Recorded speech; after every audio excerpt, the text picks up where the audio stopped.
Good afternoon, everyone. Today, I will make a beef picadillo. Here are our ingredients, guys. Packets of beef, mixed vegetables. This is green peas in carrots, tomatoes, olives, potatoes, onions, garlic, salt, extra virgin oil, pesos, tomato paste, Norse beef seasoning. Now guys, I will wash my tomatoes and slice it as well as my potatoes. Hello everyone, after I wash and slice the vegetables, now it's time to cook, guys.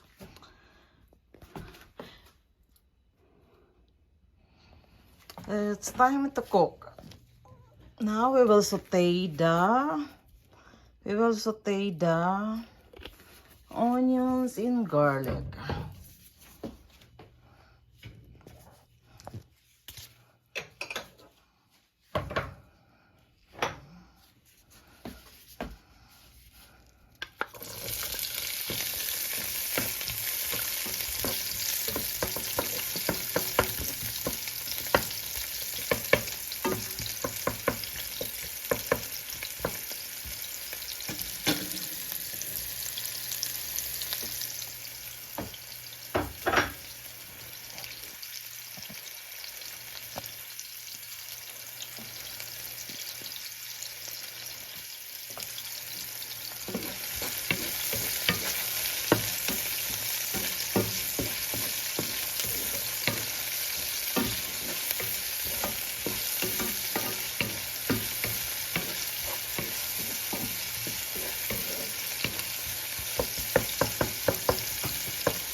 This is the North seasoning, guys.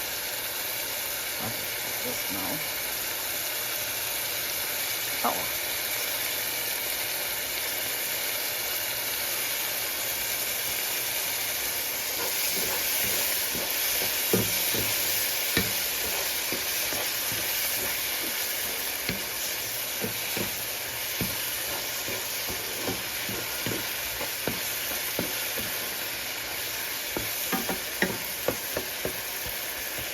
Then now guys, we'll put this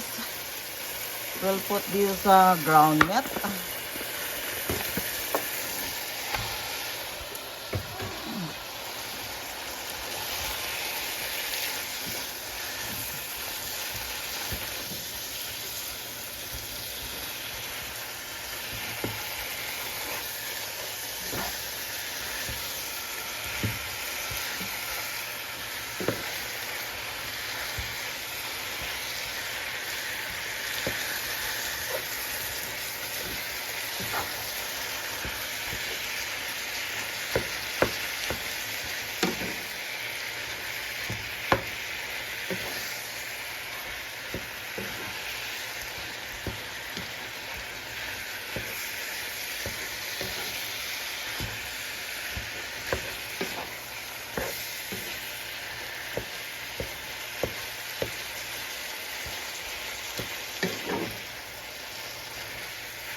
Guys, I will add now these yellow potatoes because this one it takes a while to cook.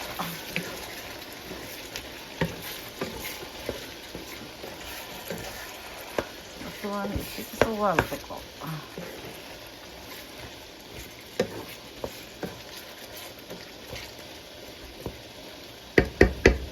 And I guess I will add a little bit of water and we'll simmer it, guys.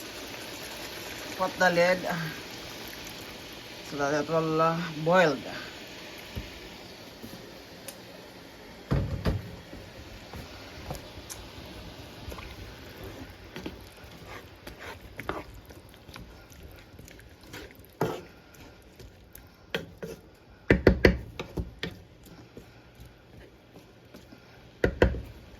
Okay, I will cover it for a while and simmer it.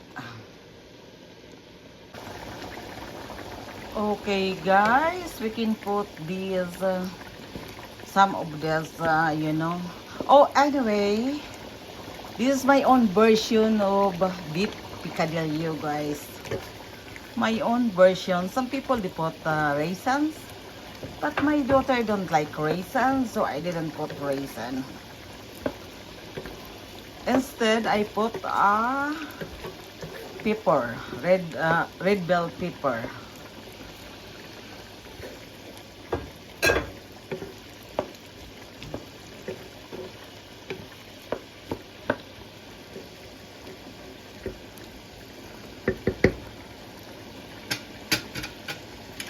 I will put the vegetable last.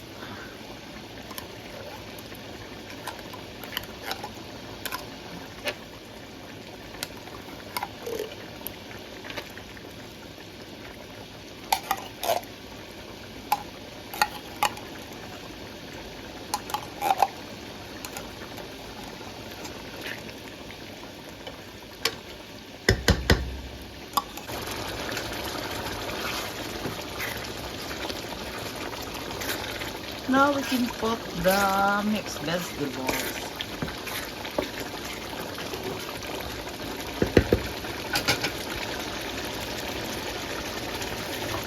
I just use, it's up to you guys how much you want. But I will use half of the packets of this so that I will have lots of vegetable.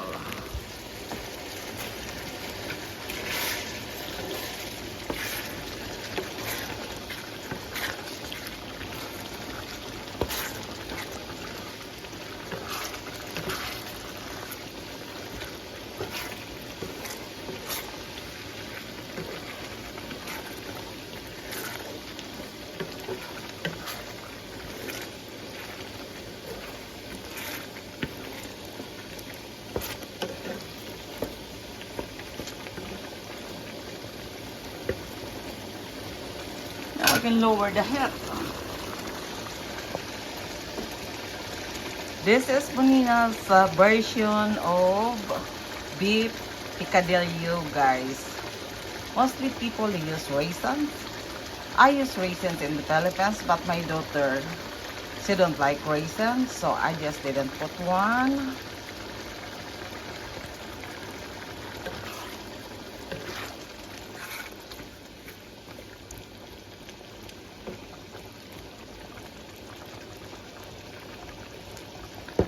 because I will cover for a while. Let's cover it for a while, guys. Okay, guys, almost done.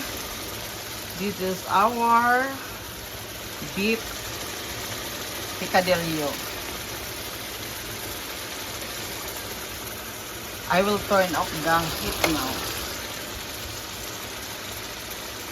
Thank you for watching.